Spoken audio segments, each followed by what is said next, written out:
Welcome everybody. This is Don Giannetti from lighting-essentials.com and project52prosystem.com. This is another in my series of what makes this photo great. I guess it should be what makes this photographer great, but we started with one idea, we're going to stay with it, and it ends up being about 8 or 10 photographs that we look at.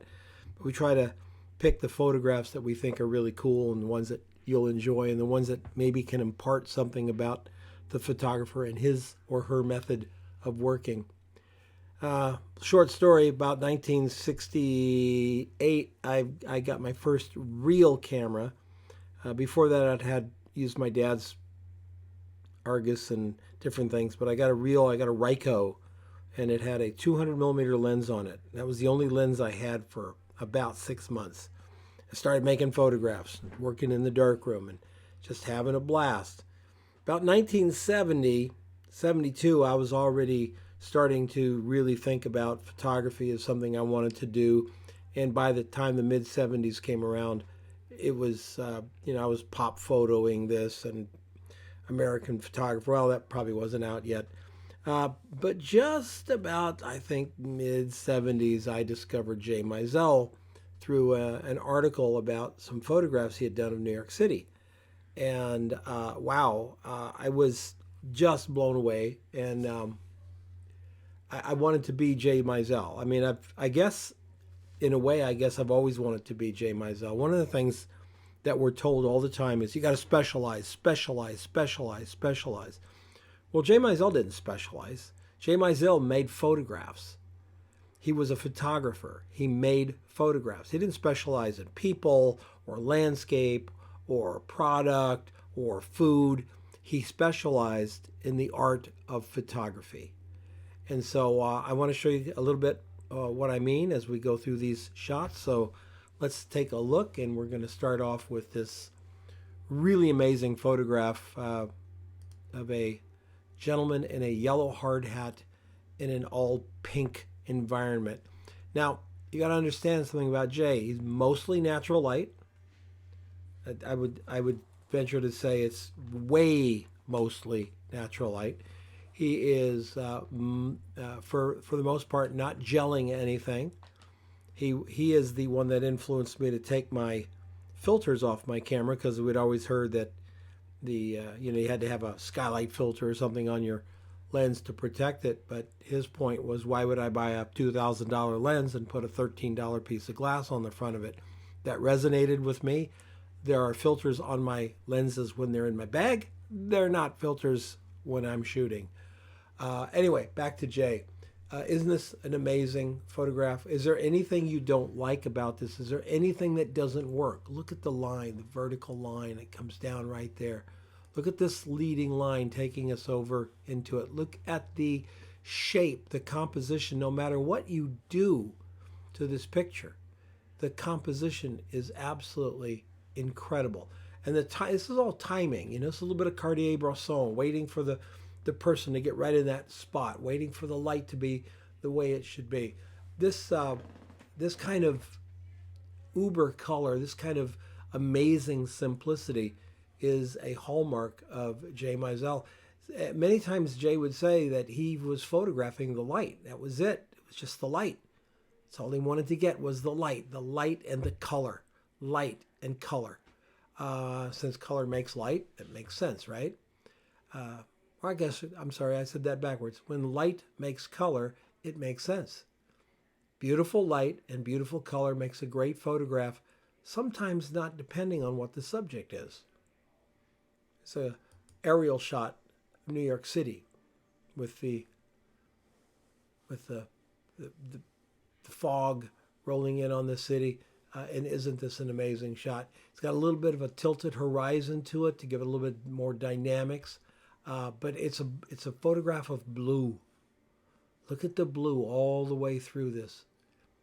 It's just a stunning photograph. Jay is a lover of digital photography now that it's out. But a lot of these photographs that you're looking at here were most likely shot on color slide film.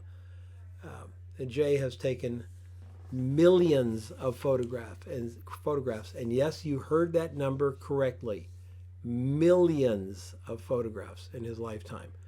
His studio, which there'll be links in the description below to all kinds of great things. And his studio was 65,000 square feet. It was a 6-story, or bigger than that maybe. It was a 6-story bank, a former bank building, and he occupied the entire thing. He bought it, and he had galleries and his treasures and boxes of slides and just an amazing thing. There's an entire documentary about him moving out of that fabulous building. So I'll link that in the description below as well. Got a couple quotes for you, and if you're not your own severest critic, you are your own worst enemy. Jay did not suffer fools well. I took a workshop from him, and it was a tough workshop. He was nobody cut any slack. I will tell you that. He was really, really a tough taskmaster. You couldn't pull any bullshit over him. Couldn't pull anything over his eyes. He knew exactly what he wanted you to do, and he knew exactly when you were not living up to what you could do, your own potential.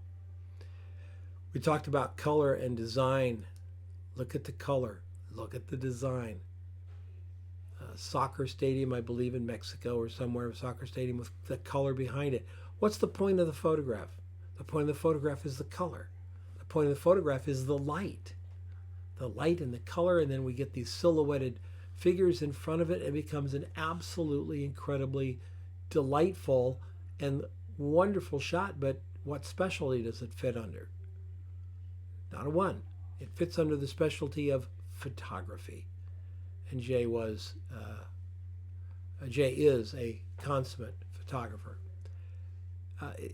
Finding moments where the colors all sort of complement each other is kind of an interesting thing too. Take a look at this shot. The sky and the color of the buildings up front here, and the misty clouds and everything worked. And remember now, he's probably shooting on film at this point, and you've got to know your material. You've got to know, well, I'm shooting Kodachrome 64 or whatever film the particular photographer shot, and you would know that this film is going to render it this way. I shot thousands of rolls of Ektachrome 100, thousands of rolls, probably thousands of rolls of Ektachrome 64 before that, but thousands of rolls of Ektachrome 100. I kind of knew what Ektachrome 100 was going to do with a shot. Jay knows what these colors are going to do. Remember, slide film he's not manipulating it. He's not dipping it, not colorizing it, etc. It's the color of the film. It's just knowing your materials. Isn't this stunning? The design, the color. Another quote, if the light is great in front of you, you should turn around and see what it's doing behind you. So many photographers don't turn around. Turn around. Yes, everything is happening and it looks really, really great. Get your shot. Turn around. There could be some pretty cool things happening behind your back there. Don't know until you look, right? You just don't know until you look. It's true. Color. Gesture. In this particular instance, the gesture. Having the gentleman sitting with his back to us. This arm going out between the two chairs, notice. And then look at the color. What a stunning photograph. Color everywhere. Color here in the plants, color everywhere. Even color in the gentleman's very dapper hat there. This is gesture. Gesture is, I think, one of the top three. You've got color, well, top four. Color, composition, lighting, and gesture. And gesture is the last one on the list, but it should probably, in many cases, be the first one on the list. If you have gesture in your photograph, you can probably get away with maybe a not as perfect composition or not as perfect light. But if there's no gesture, then everything else has to be absolutely great to make up for it. And gesture will always win out in the photographs. Jay found photographs everywhere, even in the reflections of buildings, and notice how the warped glass in this building is doing terrific things with the former Twin Towers there reflected. Isn't that beautiful? Jay shot all the time. He carries his camera with him all the time. He doesn't take the garbage out without a camera around his neck. One of his famous quotes is, take a camera with you wherever you go. It's hard to make a photograph without one. He also said, I carry a camera with me all the time because I don't have to go out shooting. So many photographers say, I'm going to go out shooting this weekend. Jay says, I don't have to go out shooting. I'm always out shooting. Man, that resonates with me as well. Ooh, big time. So we've got this grand gesture of these buildings reflected here. We also have small gestures in small areas. A totally empty subway platform. Isn't that interesting? Look at the color. Look at the leading lines and the design. Look at the patina on the floor. It's just a beautifully done, interesting photograph. I really do think that Jay could photograph anything. It was that old saying, about a singer who could sing the phone book and it'd sound wonderful. So Jay could photograph literally anything. He can find the beauty, find the design, find the element of surprise in just about anything and just about everything. Millions of photographs later, he's photographed it all. It's amazing. And he's still out shooting today, every day. Color, gesture, design. Jay studied design as a young man before he went into photography. He studied design and typography and layout and spatial relationships. But in this shot, just ties it up. This is one of those shots that just ties up everything. You've got the blue against the red. You've got the gesture of the hands pulling that rope. You've got motion in the foot, just a little bit of blur in the foot. It just keeps the image so vibrant and so alive that it crosses over from just a photograph to the photograph. You will in time see and show others not just the superficial, but the details, the meanings, and the implications of all that you look at. To be a photographer, you got to have a pretty good ego, right? I mean, you do. If you're a photographer and you go, oh, hey, I'm going to go up to the Grand Canyon, I'm going to take some pictures, and you're going to come back and you go, hey, you guys want to see the pictures of the Grand Canyon? You realize everybody's photographed the Grand Canyon, right? So, why would anyone want to look at your pictures? But you know deep inside they should look at your pictures because they're really, really good. It takes a hell of an ego to be a photographer, and Jay lives up to that. He knows what he's good at. He does it. The implications of all that you look at. We are photographers. We pick up the camera and we record something we are looking at. And there are implications involved. What did we see? How did we see it? What was the context? What was the meaning? What was the hidden meaning?